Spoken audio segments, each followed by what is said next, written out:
My name is Code Gorilla. Today I'm going to be playing Gloomhaven. This is going to be the End of Gloom, i.e. the main storyline, on easy difficulty, is the route that we're going to be doing today. Gloomhaven is a tactics RPG. It's technically it's first a board game, but this is going to be the digital version, obviously. So we're going to get right into it here. Start a new campaign. I'm going to call it Zoomhaven. I'm not going to call it Zoomhaven because I haven't deleted my old save. I'm going to go delete the old save. And then we're going to call it Zoomhaven. Probably should have checked that before I started the recording. Oh well. So, one of the things I'm doing here is I'm turning on this variant that turns the ×2 and ×0 attack modifiers into +2 and -2 attack modifiers. That greatly reduces the amount of variance that happens in the game in a already high variance game. So that is a pretty important house rule to enable. And I'm just gonna make sure everything is good to go on my timer and my notes here before we get started. Yeah, let's just get into it. In 3, 2, 1, go. So first off, we got to do some character creation after I skip the introductory cutscene and the tutorial. We're going to create some mercenaries, and we're going to start with a spellweaver and a hatchet as our starting team. These are going to be the characters we use for most of this run, although we'll swap out a couple of times throughout. Actually, not sure which one of those is better. You want to make the least amount of progress towards your personal quest as possible, because every time you do, it shows a small cutscene of a progress bar filling up, and that slows things down. You don't want that. So we're gonna set up their things, and now we're gonna buy them both some boots of striding and a minor power potion. Boots of striding, go back to the world map, click here, hit continue, hit travel.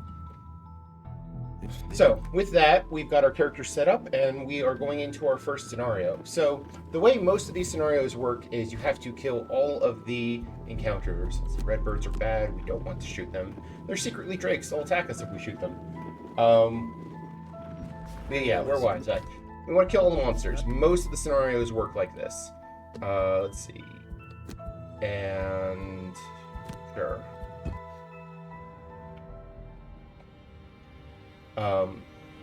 So towards that end, we're gonna spend the first turn setting up, aid from the ether, crackling air, and you are going to do favorite extra lift. We're gonna set up some buffs that's gonna make killing the rest of these and just moving through here in general much faster. So we're just gonna set those up. Every turn you play 2 cards. The first card you play is the initiative of your character for that turn. And things go in initiative order, which you can see on the top here.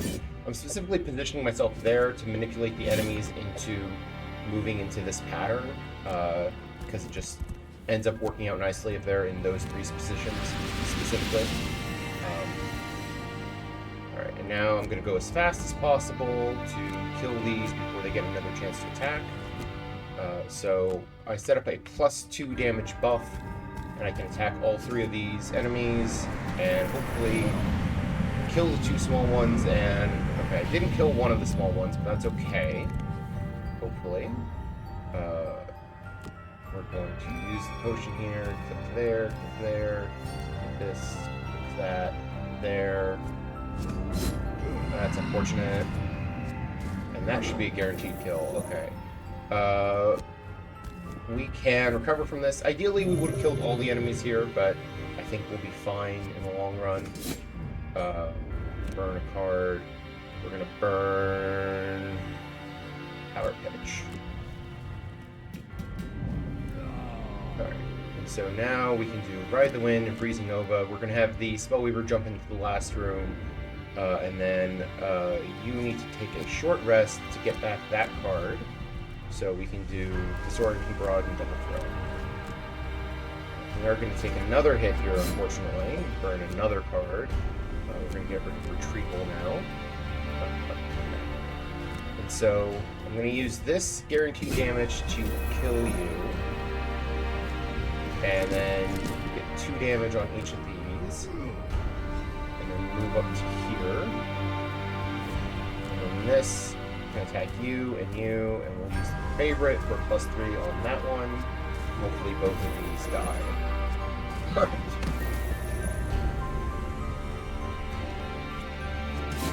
Oh, good. And you missed, so we don't even have to burn another card, which is good, because I think I'm running out of cards to burn on that character. So we'll run all the way to here, and do this. And kill everyone there. Perfect. So you just take the 2 cards you have left, and you're going to do Center Mass and Stopping Power. We're going to try to kill this enemy before I move. Actually, no, we're not even going to bother with that. We're going to just move and push them through these traps, which will guaranteed get the kill. And then we can skip the attack, pick up some money. And then all we're doing here is picking up some money, and we're done.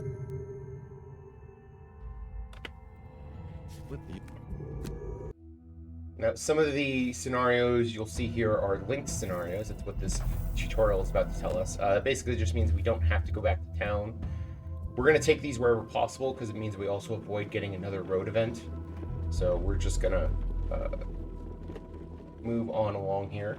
So this scenario is a boss scenario, but unlike most boss scenarios, it does also require us to actually kill every enemy. So we're going to spend 2 turns setting up, and then we're going to rush into the main room all together and kill the boss in 1 turn.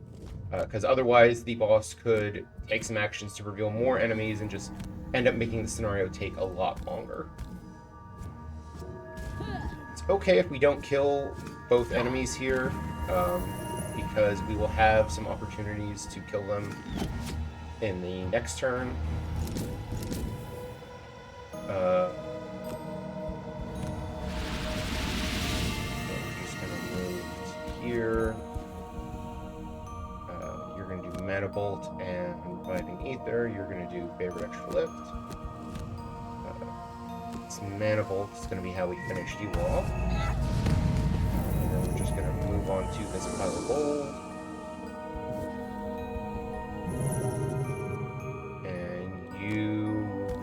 Setting up this buff.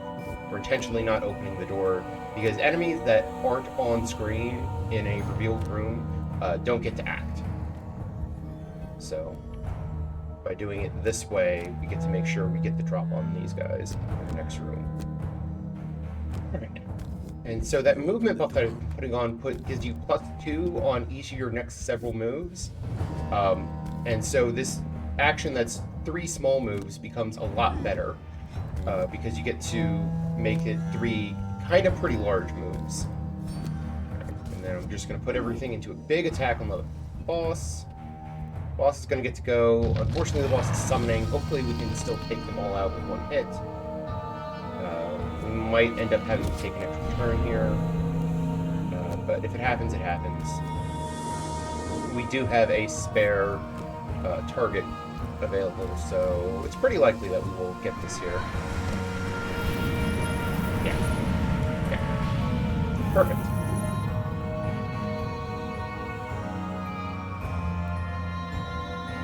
As you can probably tell, this is kind of a high variance speedrun. There's a lot of different behaviors you have to account for, and so there's a lot of just like minor adjustments you have to make on the fly. For the purposes of taking this to a marathon, I would come with backup saves, like basically between every scenario, just in case of disaster. These early ones are simple enough that it's not too big of a deal, but some of the later ones can get pretty bad in terms of variance. So we're just moving on to the next scenario. Let's see. Fight them off. We don't want to pay them. We need our money. We are buying stuff with that money later on. And we can probably survive the damage, although this is a little bit of an unfortunate scenario to bring that damage into. Yeah.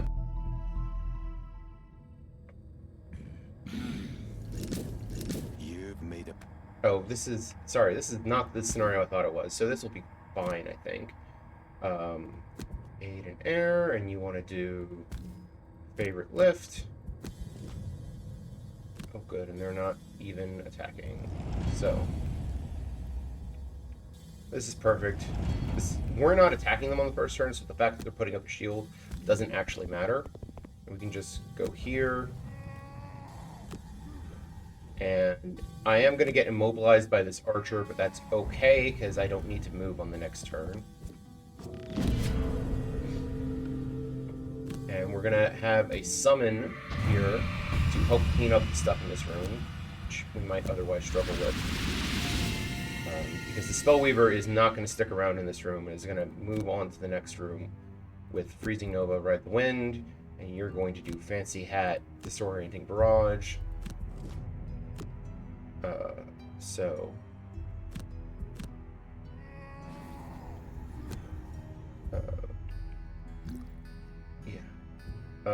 Use the potion and use the favorite here and attack all 3 targets. You're dead. Well, that's why we have the summon. Yeah, that's why we have the summon. Yeah, summon's going to take care of one of them, and we're going to leave it around for another turn to hopefully take care of the other one as well.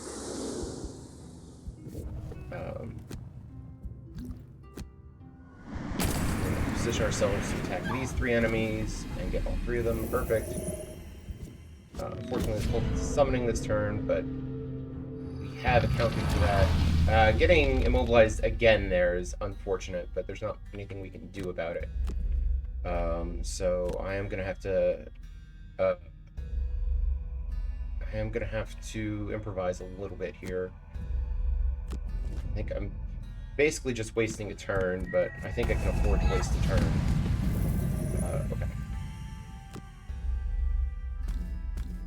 I'm going to use Impaling Eruption and get both of them. Perfect. Move on to some money.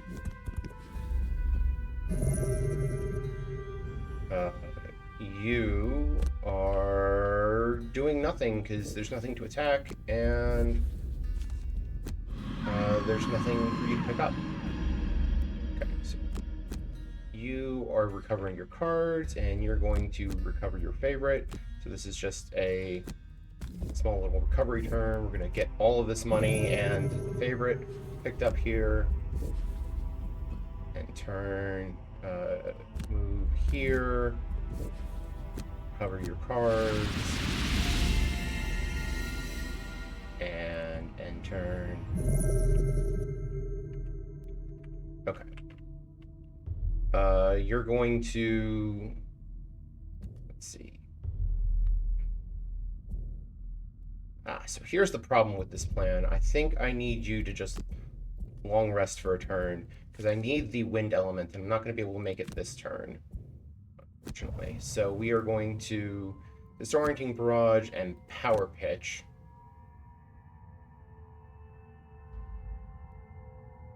Actually, we're going to audible to double throw and use that to make our wind. So instead of long rest, you're going to aid and air. Eruption and air. Like so. Okay. Some slight adjustments on the fly there, but that's part of the challenge of this speed run. Going here, we're going to get some free damage in, and then we're going to run back to the door where we can hit you with the double throw. Okay. And we have another turn to kill this enemy off, so the fact that we didn't actually kill him here is not a problem.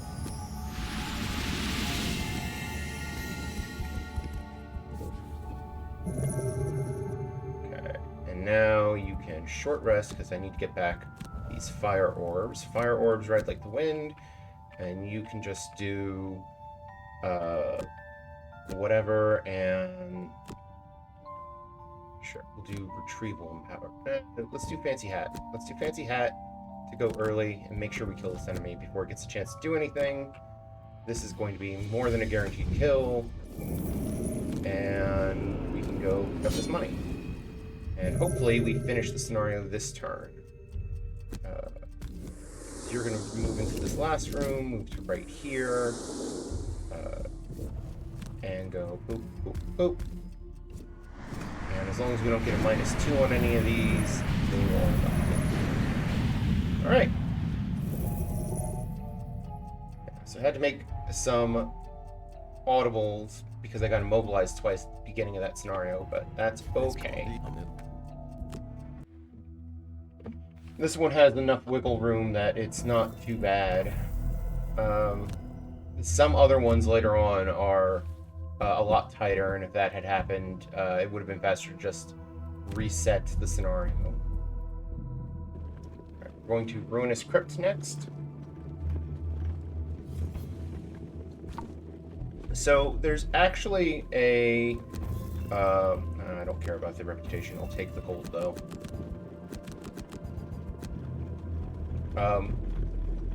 There's actually a... I forgot what I was about to say.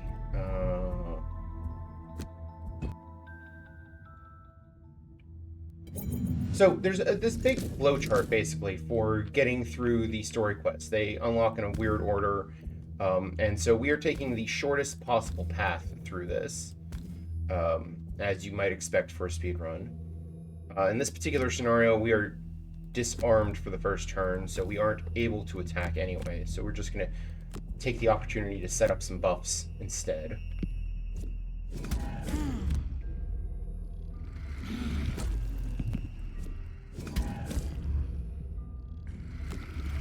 Fortunately, these enemies are summoning, so we are going to have to deal with that somehow. Let's go here. And set up a favorite. End your turn.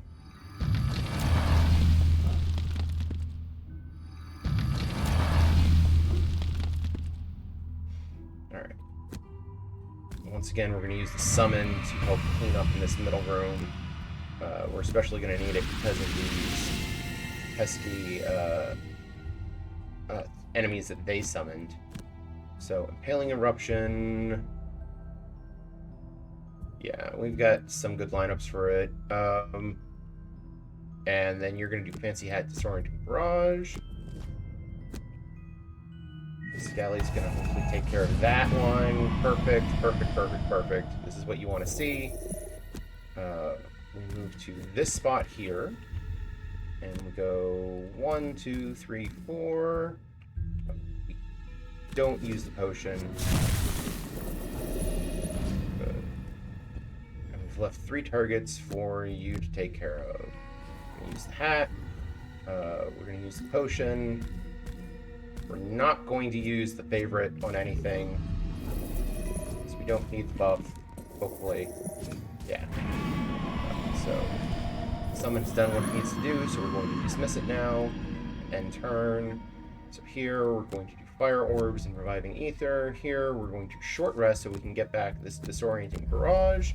And do Disorienting Barrage and Who Cares? Yeah. So we're just gonna walk through this trap.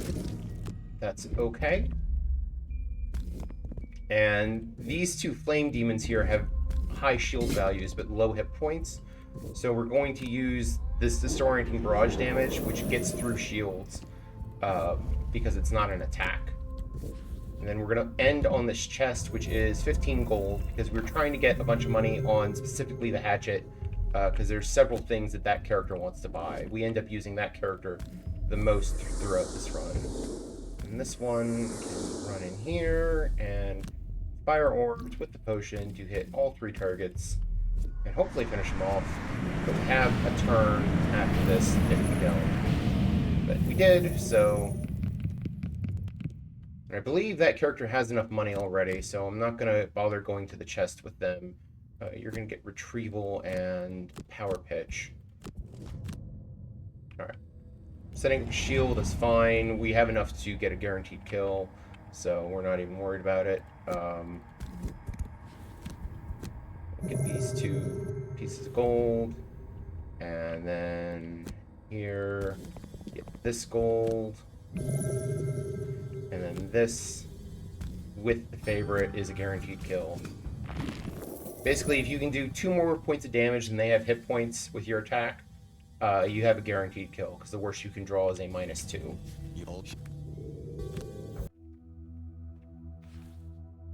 Alright, from here we're going over to the plane of elemental power. This is another linked scenario, so we're gonna just pop on in there.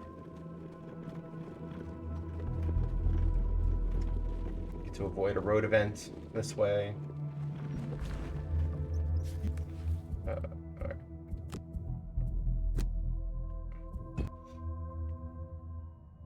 Oh, I just realized the Spellweaver has a perk available.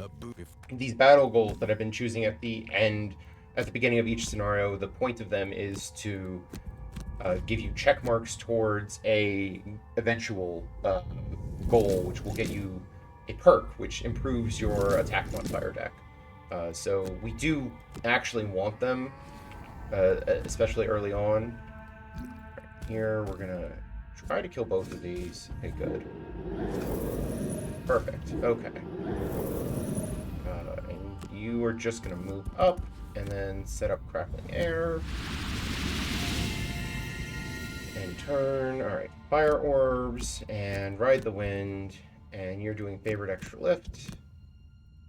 We're gonna move up here all the way in. Set up favorite. And just kind of sit here in the doorway. Maybe take some punishment. Looks like we're mostly fine, actually. Nowhere where I can not have disadvantage on one of the targets, so we're gonna do it like this. I am using the potion. And yeah, then it doesn't matter if I have disadvantage here, because I have enough damage to guaranteed kill this time, even through their big shield. Which is good, because I did get a -2 there.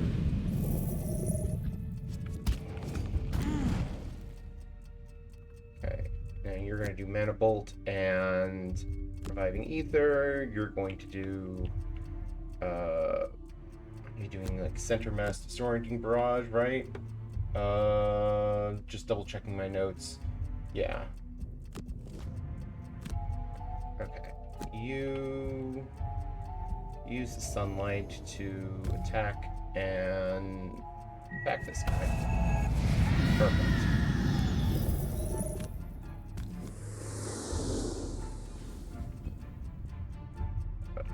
We're gonna default move with this. We're not gonna bother using the boots yet.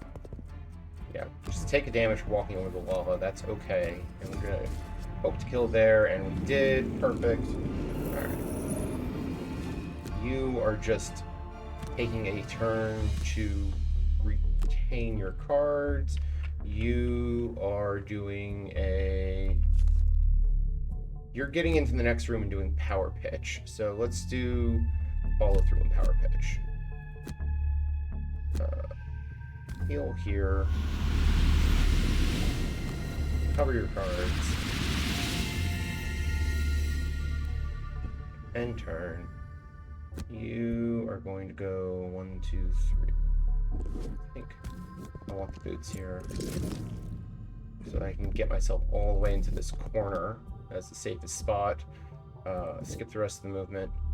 Skip the push. Power pitch with the favorite on this Earth Demon. Okay. Bringing it down to 2 is fine.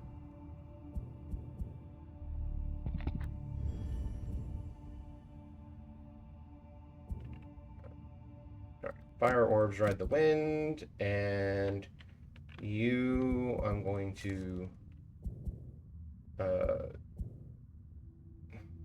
short rest. That's fine, and we're going to do an attack, center mass, and disorienting barrage.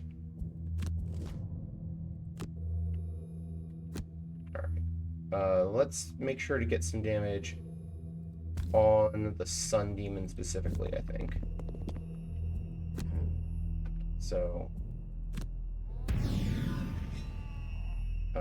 I can't get 2 enemies no matter what I do, so we're just gonna go here.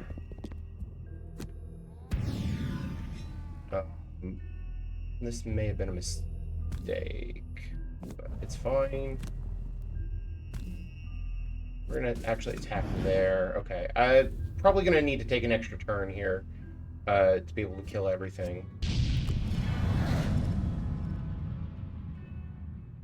There's too many targets too far spread out because they didn't move up closely, so I was gonna kill this Sun Demon.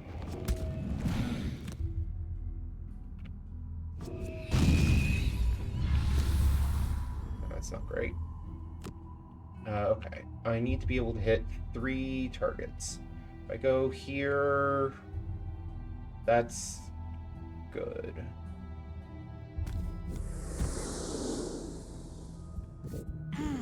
Yeah, we'll take a damage, it's fine.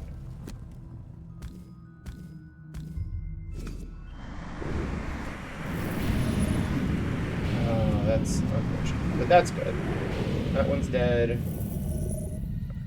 Go as early as possible, and set up that, and you are going as early as possible, and do I have enough range? With the wind, I have enough range. Okay. But you're going first. So I'm probably actually dead here. That's a problem. Are you doing... You're doing a melee attack. Okay. I can maybe salvage this with... by doing this, using the fire, and then use the sunlight, attack here, and hopefully get a kill. End turn, and this will do the trick. Burn a card. The retaliate will finish that one off. It's a little close, but we pulled through. You can see how the variance can really get to you. Alright, we're going to do a brief shopping trip here. Just pick up a Cloak of Invisibility for each of our characters. This one is linked to another scenario, but the scenario that it's linked to isn't one we have to do, so we're not going to do it. I am going to also level up. So the way the scenarios work, the difficulty is based on your average party level. And the long story short is you can afford to level up a character to... You can have a level 3 character and a level 1 character and still be at the easiest difficulty. So that is precisely what I'm going to be doing. We're going to level up the hatchet to 3. And one of the perks of leveling up is you get another perk. So that is the reason to level up here, even if I'm not going to use the new card yet. Okay, and now we're going to... Oh boy, Frozen Hollow. Frozen Hollow is a tough one. There's a lot that can go wrong here. It's just kind of a long scenario. In my notes, it's 7 turns, which is fairly long. And there's just... It's basically a long, narrow hallway with a bunch of enemies along the way that you have to kill.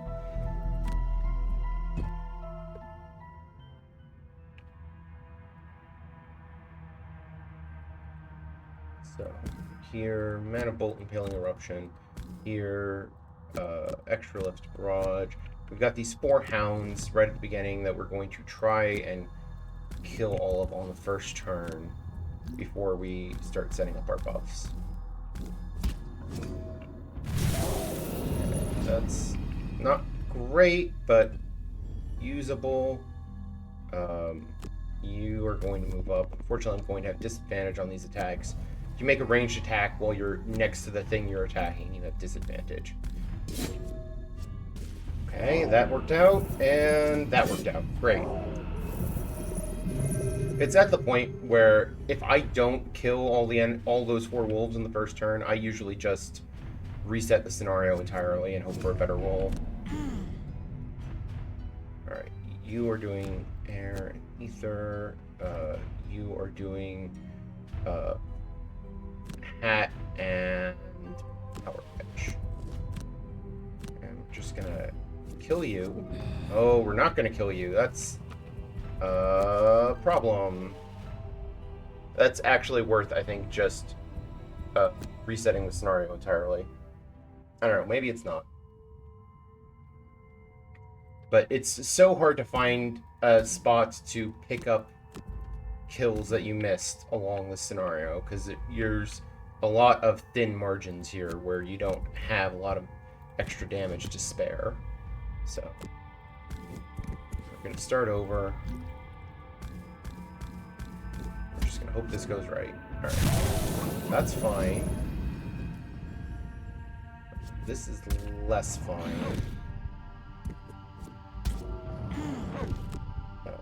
We're going to burn Freezing Nova. It's the one that I can afford to get rid of.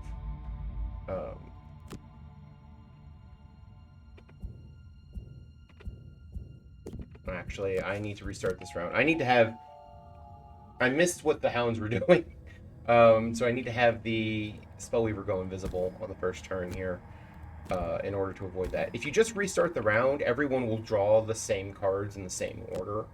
So you can kind of cheese some things like that. It's obviously slower to do so, but sometimes it's just what's necessary to actually get through the scenario. And we're going to use this invisibility cloak that we just picked up, and now these hounds are going to ignore the Spellweaver and go after the Hatchet, who has more hit points to be able to take these attacks, and it puts them in a better position for him to then follow up with attacks of his own.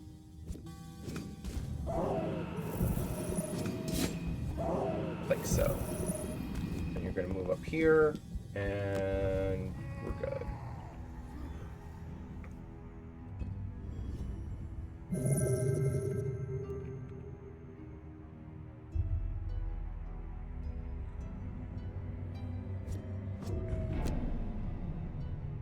Okay, let's see. Crackling Air and Ether, you're doing Hat and Power Pitch. Power Pitch, again, just a big attack to get through those shields. And we'll do a default move with this, and as much as I'd like that money, you really need to move your Hatchet up as much as possible in this scenario. Like, the Hatchet's movement ends up being the limiting factor in this scenario for most of it. Alright, favorite and center mass. We're going to consider going invisible in this next room, depending on what these enemies are doing. No, I think I can afford to just take it. So, and it'd be really nice to save the invisibility for the final room.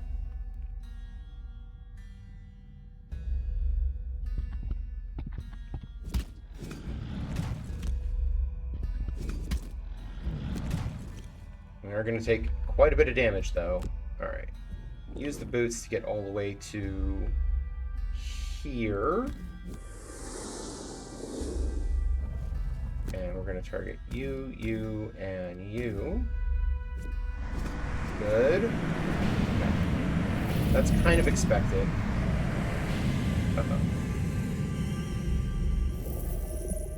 We're going to just use these 2 cards, and you're going to do that and this.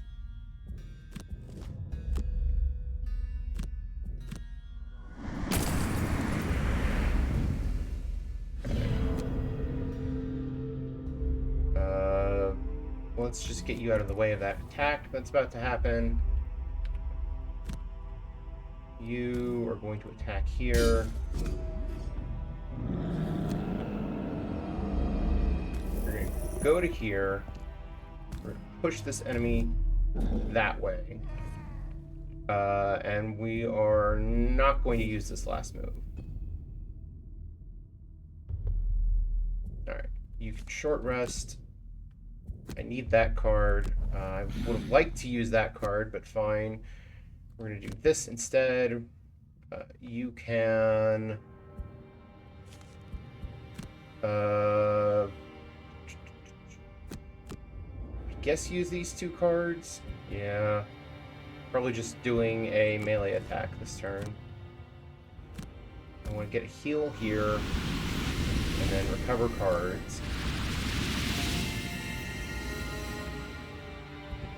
And then you are moving up. We're not going into the next room. We'll do this melee attack and finish off this enemy. That's what we want to see. Okay. So now you can do fire orbs, ride the wind. You're going to jump into the next room, get all the stuff. Burn retrieval, that's fine. Center mass and double throw. I think I want to use the boots here because I want to get all the way to here, so I can push this enemy into this stun trap, since it's the biggest and scariest thing here. And we do this and this. Good.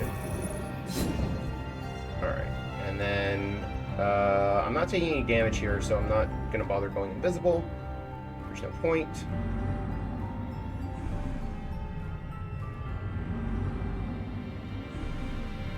And we'll see what the Spellweaver is able to do here.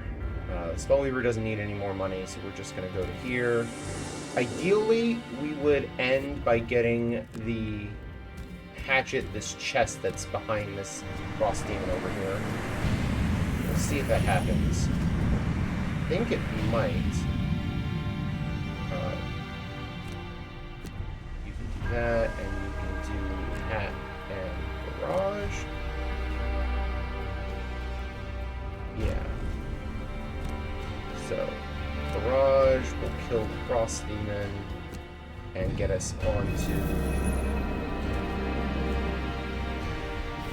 this spot, and we can skip that and go invisible.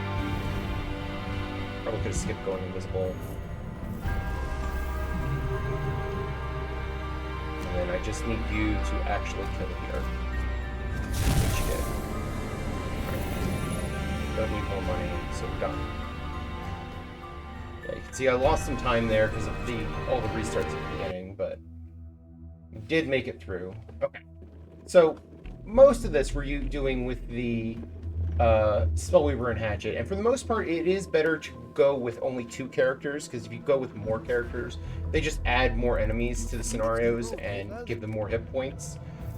So it is faster with 2 characters, because there's just fewer things that have to move.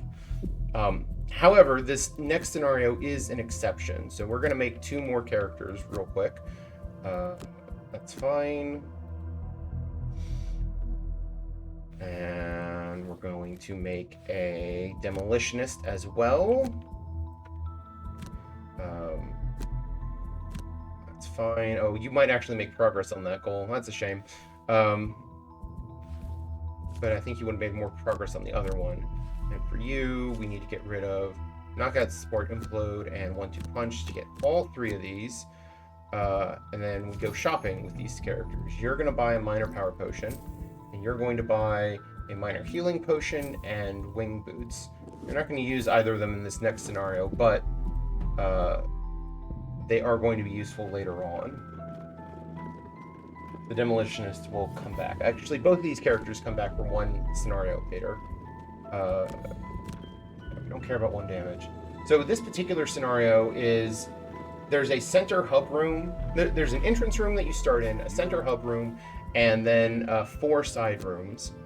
Can I? Yes. Yes. Sure. And actually, I don't care about those 2 because they're not getting enough to get a perk anyways. So there's this small room, and then there's the center room, and then there's 4 side rooms, and each side room has an altar in it, and you have to destroy all 4 altars to beat the scenario. So we are going to do some setup on the first turn. You're doing extra lift and double throw. So that we can, on the second turn, not level, wind up. On the second turn, we can hopefully kill everything. Basically, get one character into each of those 4 rooms and kill all of the altars in 1 turn, so that we finish the entire scenario in 2 turns. And we're hoping to, between the hatchet and the demolitionist, yes, perfect. We will kill these 2 cultists, which means they won't get to summon, which is obviously ideal because that's just fewer actions that enemies get to take. So other than killing those 2 enemies, this is just a setup turn. We're going to double the value of that character's next move, which is good. We're going to give him a move 6 next turn. So let's actually go here, skip the rest of your movement. Alright, and so now you are doing Impaling Eruption and Ride the Wind. You are doing Power Pitch Barrage. You are doing Backstab and Swift Bow, and you are doing Explode and Level. Okay, so you go first, as is expected. Moving on, you have the least movement, but you have a range 4 attack, and since these altars only have 4 hit points, an attack 6 is sufficient to kill them guaranteed. And so each of these characters is capable of doing an attack 6. The demolitionist has the hardest time because they have a melee attack, but we can double their move and set up the fire element there to make that a move 12, and then this card is an attack 6 if the target is an object with health, which these are. So then the hatchet is using the familiar disorienting barrage and extra lift combo that we're used to at this point to get all the way into one of these side rooms. And then an attack 6.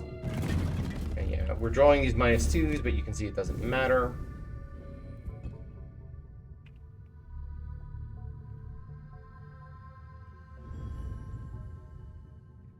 And I'm going invisible there because having them move, I think, is faster than letting them attack. And here, we don't care if this character dies now, so I'm just gonna run, like, jam the button as much as possible.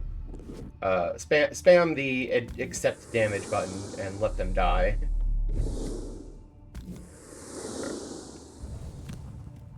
Power potion. Let's see. Yeah, killed all the enemies here, so we don't even need to go invisible. These earth demons might beat up the scoundrel here, but that's okay. They're not even doing that much damage.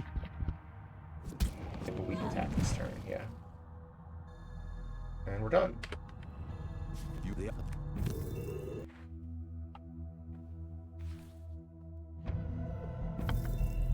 We've got one last character to build here for that Plan of Night scenario that we just unlocked.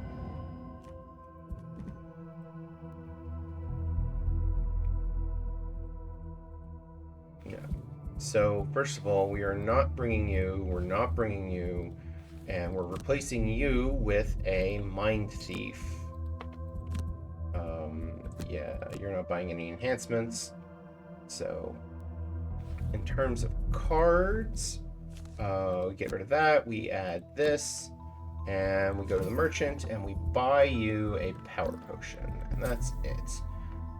Now we go into Gloomhaven, and we do Plane of Night is our next scenario. Oh, I forgot part of my shopping trip. Main menu. If I do this now, I will get back in without having to restart the scenario entirely. Shopping trip. Right. The other thing we have to do as part of the shopping trip is have you buy winged shoes. And while we're at it, we can go to the Enchantress, and Stopping Power can get a +1 move, which we'll use later. And we gotta make sure to actually equip. If the slot is empty when you buy something for it, it'll auto-equip, but if you already have something in the slot, you have to manually equip the new thing. Um, Hail. so, sure. All right. So you are going to do empathetic assault and possession. So the reason we're using the Mind Thief here is for that card possession, because it'll let me move a different one of my characters further on. And the only reason they have this power potion, this is the only attack they make that matters in this entire run, which is just to make sure that that attack is a guaranteed kill. So you are not immobilizing, so I don't need to worry about going invisible. And I can just set up here. And that's basically it. That's what the Mind Thief does, is move the hatchet further in, because we're going to use them in a couple of scenarios where we just need to get to the end and kill a specific target.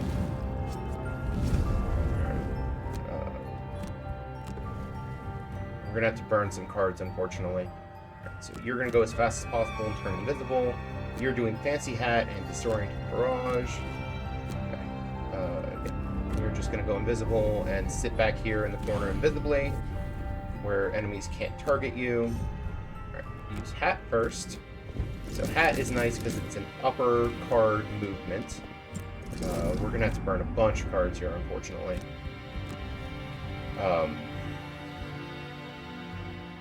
Skip ability, and then we use these winged boots we just bought here so that we can get all the way back to here. We are going to stop and kill these with the Disoriented Barrage damage, just so that there's fewer things that have to act. And then we're going to sit here in the doorway and go invisible. And we'll have to burn another card next turn, but after that we can die, and it's fine.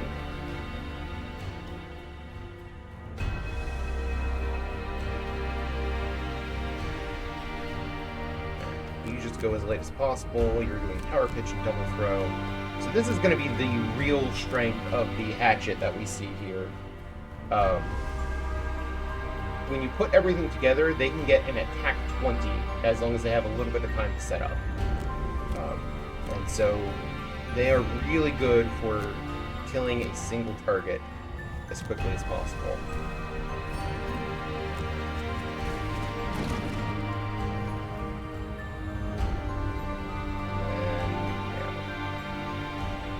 Okay, we didn't even get attacked, so the hatchet gets to live. And we're done.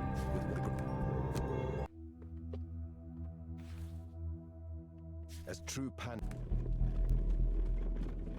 Okay, I should be able to level up the hatchet again here.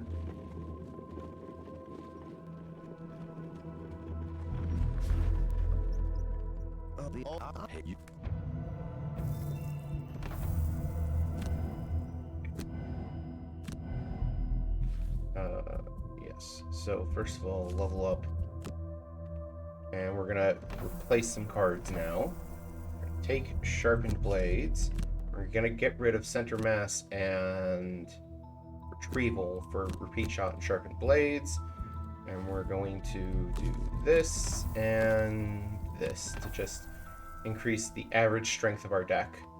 Go to the world map, and we're going to Treacherous Divide is our next scenario.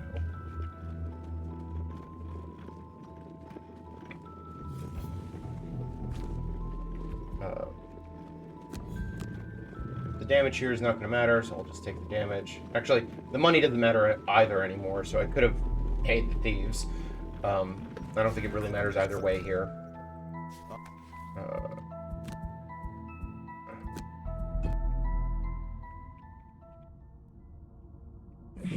I should stop paying attention to battle goals. I don't think they matter anymore. Okay, you're doing an Empathetic Assault and Possession, same as before. You're doing Favorite Extra Lift, same as before. Alright, so you... Oh.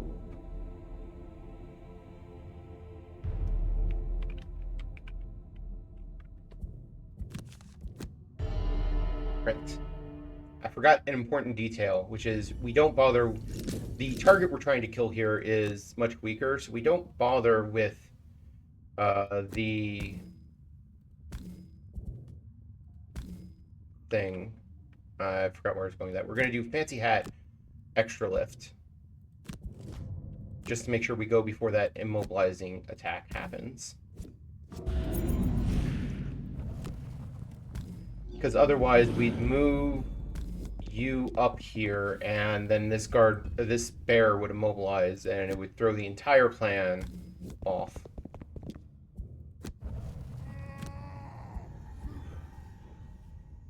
Skip attack, and we're going to go invisible here. And it'll force this frost demon to move into one of these traps. Yeah, that's fine. We can have the Mind Thief die. They don't matter anymore.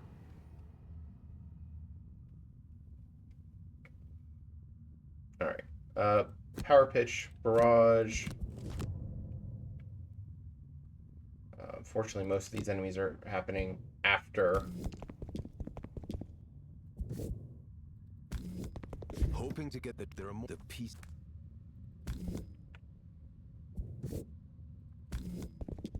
Alright, now there is actually a chance that this does not guarantee kill, but it's a very low chance. Okay, and we should be good. Now we just gotta wait for all the enemies to actually play out their turns. You kind of hope that they go early this round so that while everyone's invisible, they just choose to do nothing because there's nothing to focus on. But that's not how it played out this time.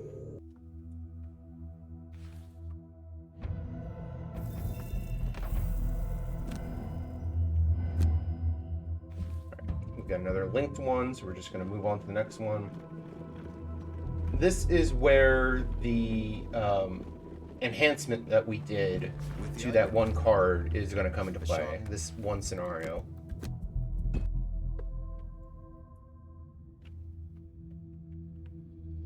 So, actually, it doesn't matter where they start. You are doing.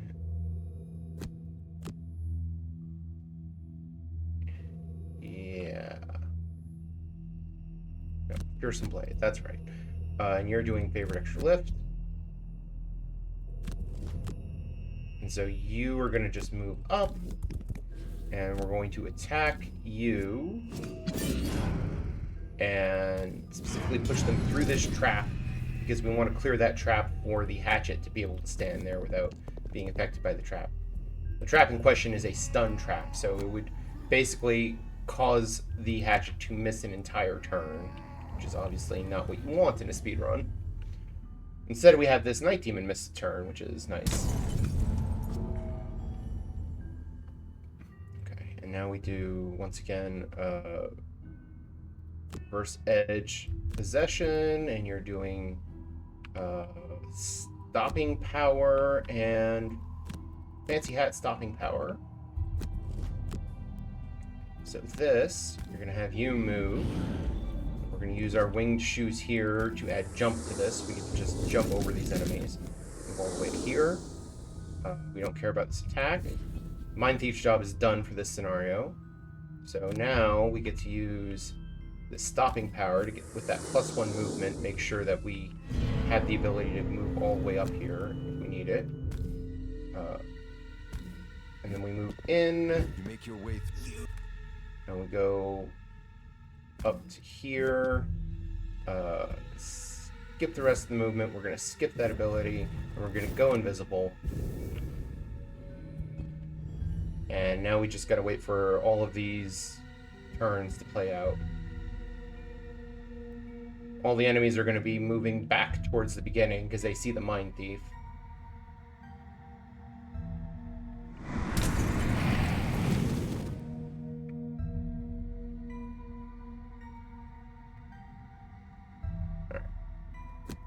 You're just going to take your 2 fastest cards, and you are doing Power Pitch Double Throw. We're going to set up that deal 20 combo.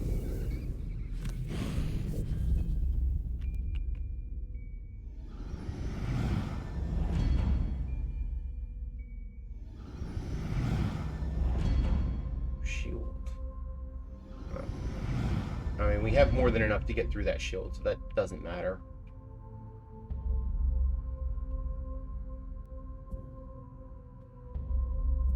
Alright, so double the value of my next attack this round. Camera, please cooperate with me. Here, throw on the favorite to make it guaranteed, and there we go. Since this is the scenario where you just have to kill the boss, we're done.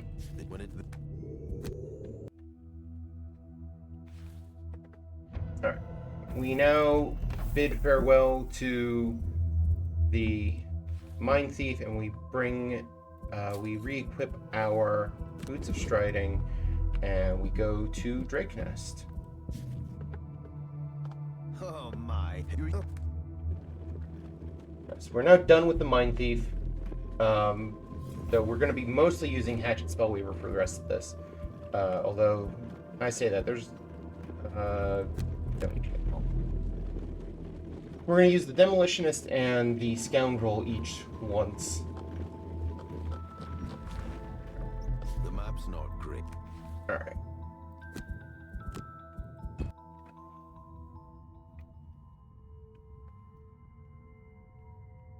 So, you are going to start here and do Aid from the Ether and Crackle in the Air. You're doing, no, you're doing Extra Lift and Sharpened Blades. Sharpened Blades adds +1 attack and wound to all of my next 5 attacks. And that ends up being better than the favorite here as we move forward. Not in every case, but in this case, certainly.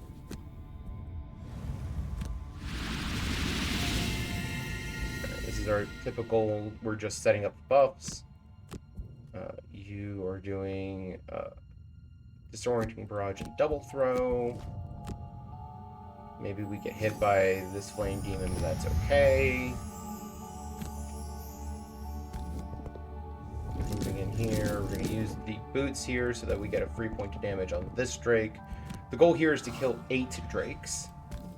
So we're just picking the rooms that have the most Drakes in them that are easy to get to. And then from here, we use a potion and we go boop, boop, firm, firm, and go invisible in this doorway. And now we're kind of hoping the Spitting Drake moves up, which it looks like it's going to.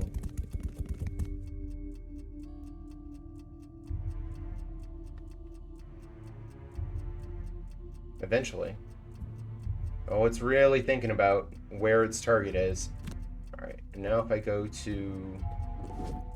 Let's see, I want to be able to hit all of them. This seems like a fine spot. Don't use the potion here, because we have the backup of the hatchet if I don't kill one of these. And go invisible. Alright. Ride the Wind, Impaling Eruption, and you're going to do Power Pitch, and I don't know, Stopping Power seems fine for movement.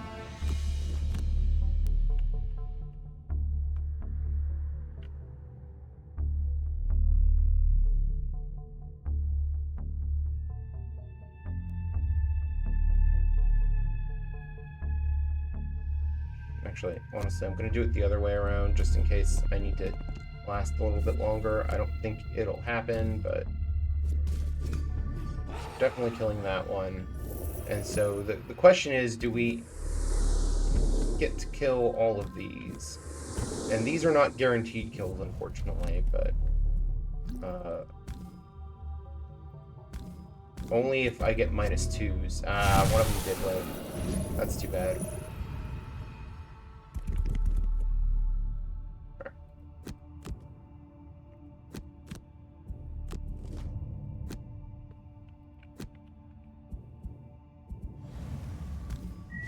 That'll get me a guaranteed kill, and I can skip the movement.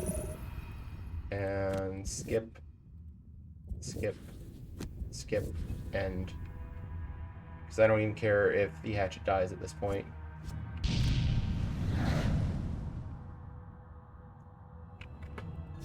And there we go. That's Drake Nest. So the point of that particular scenario in the story is we're collecting scales from the drakes to get the enchanter to be able to give us the ability to breathe underwater. Drake scales being one of the ingredients needed for that spell. And so that way we can go do this deep doom trench. Alright, so you are now getting replaced by you. And I have another perk. I would like to replace the -1 with a +1, and we're gonna go over here. Doom Trench took a lot of labbing to figure out a good route through it, but I am pretty happy with the route that I have now.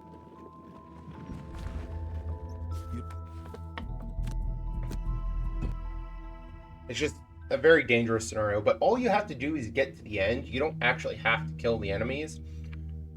Which is good, because they have some of the tougher enemies here. Alright, you're doing Fire Orbs, Reviving Ether. You're doing Crushing Weight, big one. So, you go here. We are going to take this Bless just to make sure we kill the targets we actually need to kill. We do want to kill the enemies in this room, if possible. And this scenario being what it is, it's the entire reason we have a healing potion for the Demolitionist, because otherwise, yeah, you can see they take a lot of damage. We're using this potion. Not using this potion. We're using a potion. That thing has a shield. We just need to make sure we kill things. And we didn't even kill things, so that's fine. That's fine. Manifold Aid. You're doing lob charge level. So, you are doing this here. Make sure you die.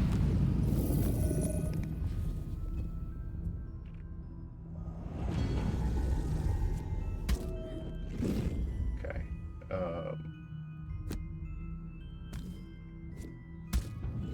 Good. Skip that attack, and we are just going to go ahead and use this healing and turn. Alright. You are going to short rest and do Reviving Ether, Ride Like the Wind. You're going to do Explosive Boots and Wind Up. Which we're mainly just setting up to do a big movement next turn to get through most of the scenario in one go. Basically, we're having both of our characters essentially completely skip over this middle room.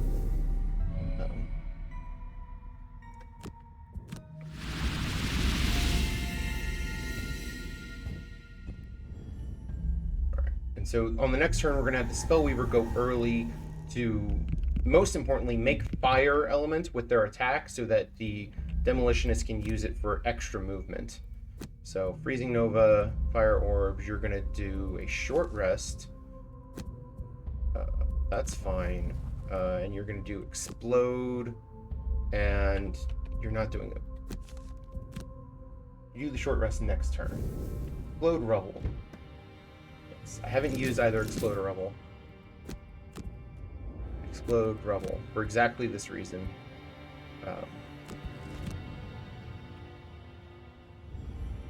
So you're going to default move in here to there and attack these two enemies that are kind of in the way, but we have the means to ignore them if necessary.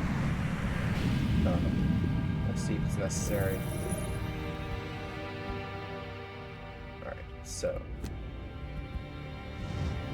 move 12 jump is the end result of all this. And then another move 2 jump on top, and I don't think it's worth... I think it's worth going here.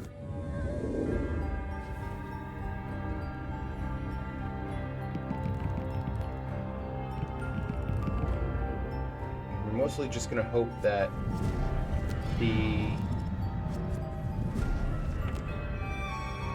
this guy doesn't choose to immobilize us next turn.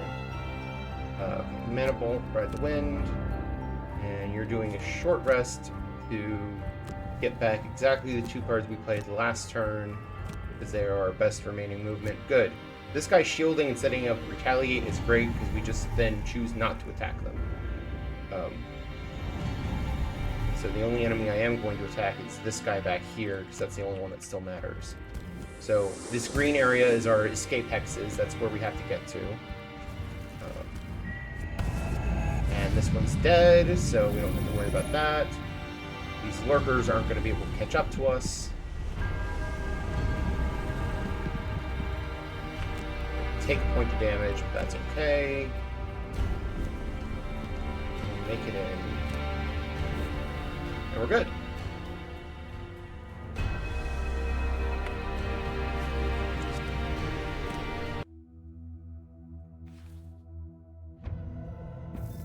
That's another one that has a lot of variance to it.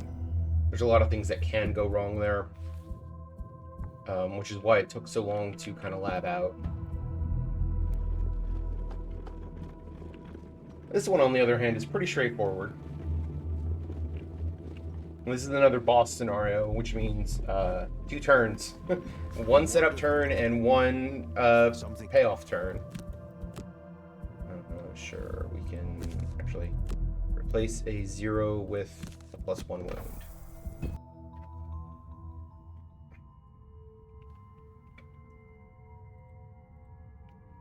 Okay, you're doing Freezing Nova, Crackling Air, and you're doing Favorite Extra Lift. Yeah. Just double checking my notes to make sure I'm not forgetting something here. So we're going to go early this round to set up all of our things. And in doing so, go invisible so that these lurkers have nothing to target. Let's see what we get. You just need to move up a little bit and go invisible.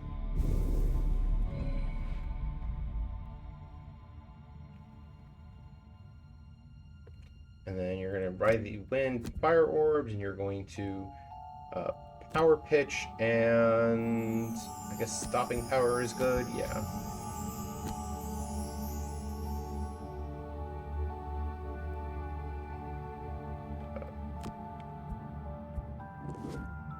I don't think I even need that. I just need to get the doorway. You reached one, but you may have. And then we do an attack 10 on the boss. Perfect.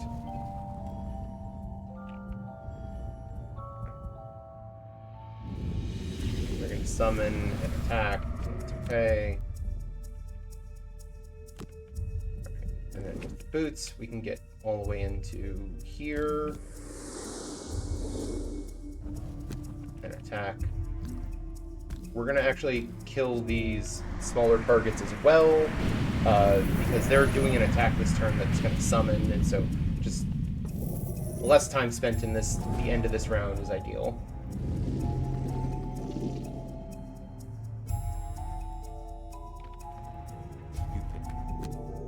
Alright. Slave Pens is the last difficult scenario of this run. There's a lot of razor-thin margins here, and so very easy for things to go wrong here. In the end, you kind of have to just improvise based on how things went. The last couple of runs I've done have gone pretty well, but I will tell you that's not a good start. That said, so we're going to... That road event is telling us to discard 2 cards each. We really can't afford to do that, so I'm going to pick whatever cards on these players and then abandon the quest and restart. And when I restart, I won't have to do that again because we didn't have that road event on the way here. So basically we just lose some time to reloading there, unfortunately. So we go here, aid air, we go here, hat throw. I Add 1 attack. We're really trying to kill these 2 guards with the first action, ideally. Perfect. So part of what makes this difficult is this is an escort quest, and we have this guy here who is going to just move forward without really much regard to what's going on, including walking through traps. And if he ever dies, we lose.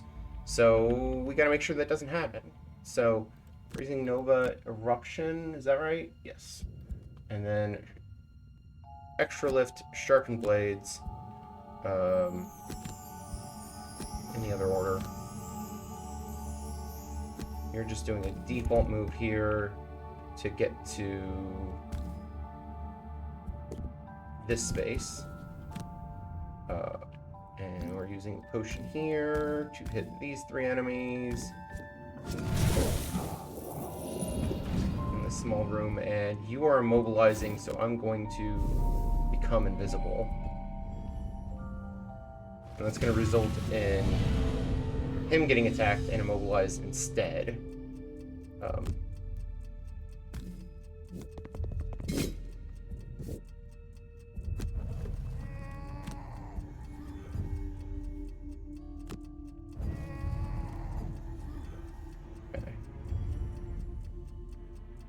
So now you're gonna do fire orbs and reviving ether, yeah.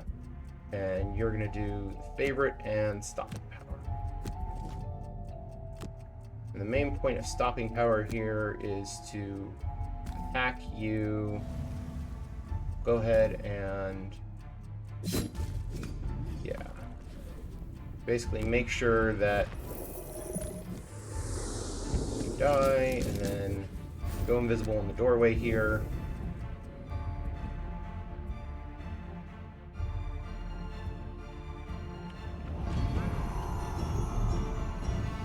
And that'll cause all these enemies to stay put, which is nice.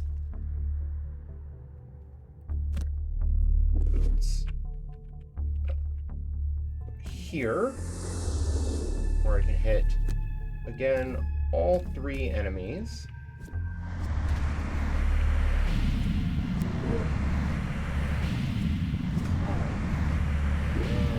Leaving 3 enemies there is not ideal.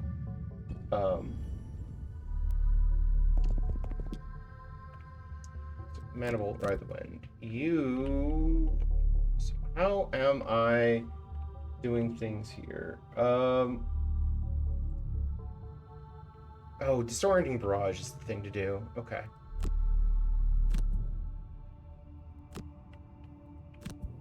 Yeah, Disorienting Barrage is the play.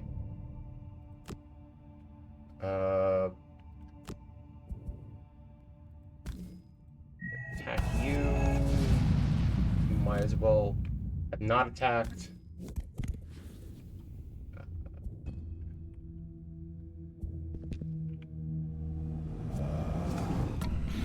This is gonna hurt. Okay, that's not good. You can kind of see how things can start to go wrong. But I think if I get to here and go 1, 2, 3. Alright.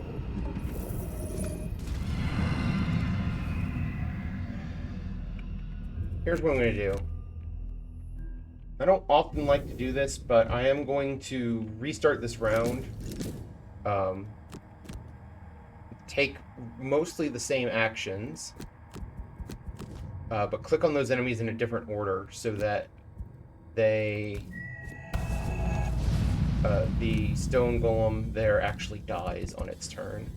Because I kind of need it to die.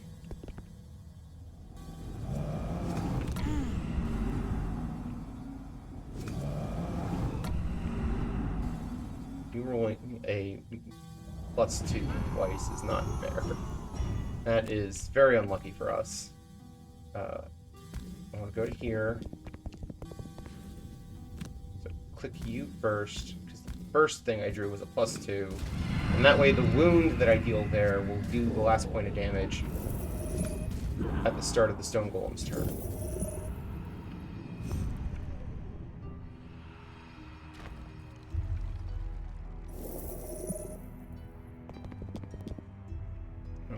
you are short resting. That's fine. You're doing reviving ether, ride the wind, get in. I'm gonna go ahead and short rest here.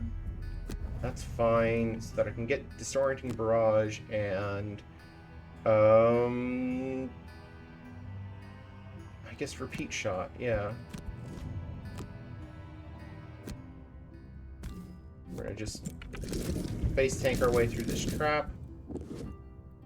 Use boots here to get some damage on this guard. Move up to get damage on both of these enemies. And then move back to here. The whole point of that is to get a wound on that guard. And so it'll get one attack here on this turn, but then it'll die next turn, guaranteed. And it has no movement, so it's not even going to get that attack. Perfect. I'm going to have you jump all the way to here.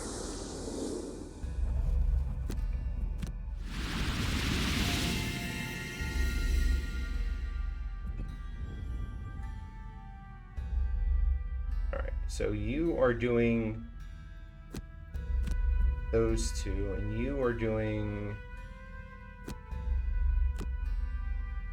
these two. You bleed out.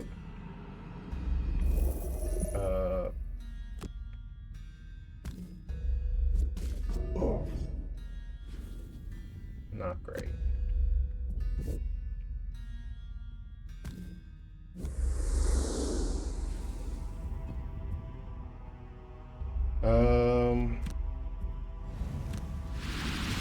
What are you doing this turn? Attack 3 at range 3?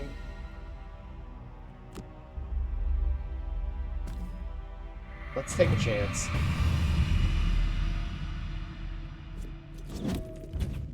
Alright, we're just going to take that damage. Alright. And then you can do fire orbs, ride the wind into the next room.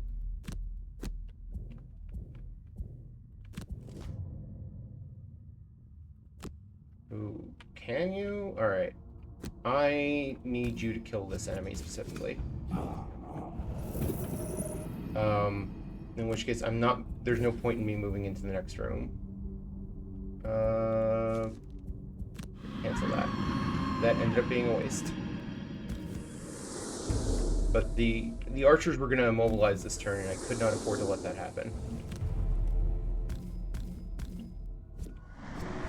Good. Good. Good. Alright, we made it through. Yeah. You can see that scenario gets a little dicey if things go a little bit wrong.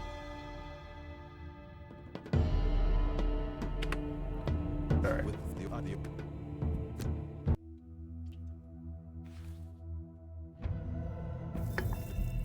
The next two, however, should be pretty straightforward. We do have to go back to Gloomhaven here because we have to manually go back to Gloomhaven because it's linked to a scenario that we're not going to be doing. So next is Shadow Wield, which is a boss scenario.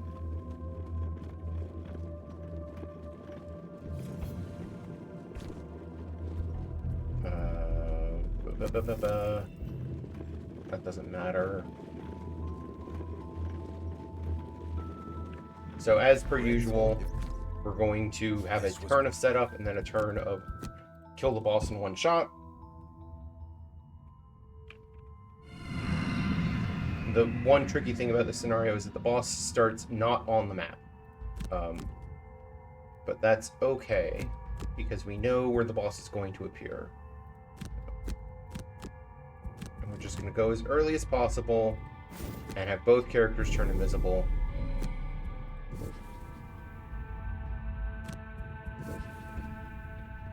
You're going to set up the favorite, and the boss is going to appear right here, so we're going to move you over there. And then we're just got to sit through all of these enemies, figuring out that there's nothing to attack. Yeah. The biggest reason to go invisible here is that the way this boss works is it disappears from the map every time it successfully makes a melee attack on someone. So if we were visible and let it just hit us, it would disappear again and we'd have to wait another turn to be able to damage it. But because we're invisible, we can guarantee that the boss will be here when it is time for it to die, which is right now.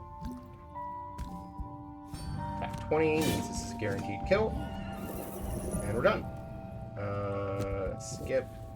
The Earth Demons get to actually move, except they're not moving, so we're good. And all that's left is the final boss. Now, the final boss has 40 hit points, so a single attack 20 is not going to cut it. Which is why we're going to trade out the Spellweaver, who's mostly been good for AoE movement, AoE attacks, and bring back in the Scoundrel, who can also do an attack 20 on the first turn, or on the second turn, with some setup.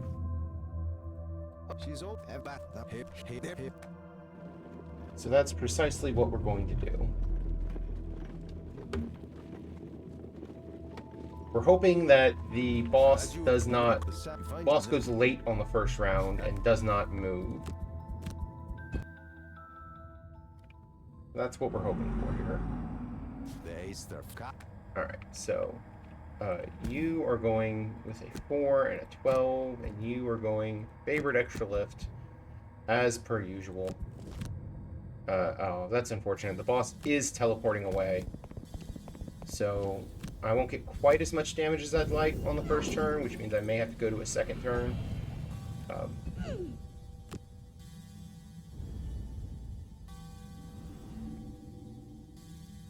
Thankfully, because it's teleporting away, it is far enough away that I don't have to worry about getting hit by his attack, because that attack stuns, which again means you will miss an entire turn. So by going here, and I can turn invisible, and we're done. Part of the gimmick of this scenario is also that. What was the consider Venom Shiv? Yeah, Venom Shiv for the move 5, and then Power Pitch Double Throw. So we're not going to quite get the full attack 20 out of the Scoundrel here, unfortunately, because I had to move, which means this is only going to be an attack 12. Alright, so we're going to need a second round. That's rather unfortunate. Or a third round, rather.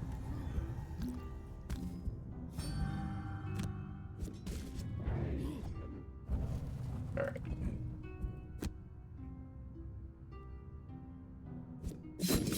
Attack 14.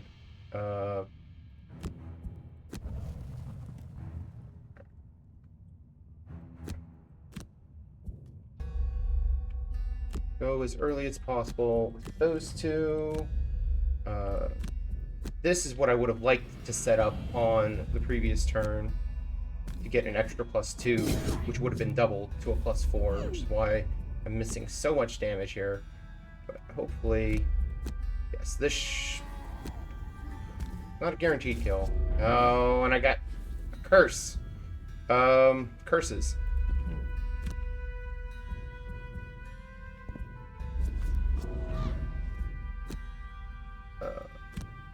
We're gonna start burning cards.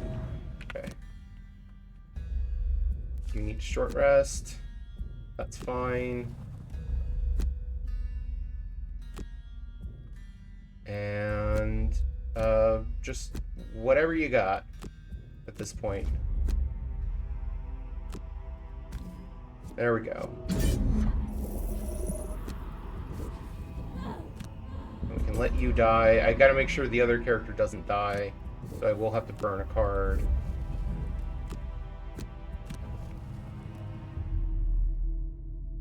Yeah. Unfortunately, that final boss is supposed to go down in 2 rounds, but if it warps on the first turn, you miss out on a lot of damage, unfortunately. Which means things like that can happen. But yeah, that's the run.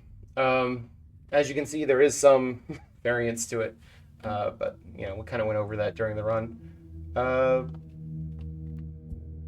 It's basically all there is to it. I mean, it's a pretty, I find it to be a very interesting run, just because there's a lot of on-the-fly adaptations you have to make. You saw some of that in this submission video, so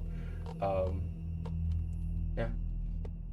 Thank you for your time and your consideration, and The dull pain subsides. that's all I got. and you That's ascend gonna with the conclude this video. I guess we'll get the rewards from the scenario. Doesn't really matter, but timing stops when you hit victory on that final scenario, so. You do not. Ta-da! We get all this stuff.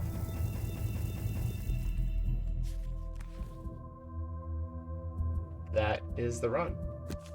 Thank you for joining me, and yeah, bye.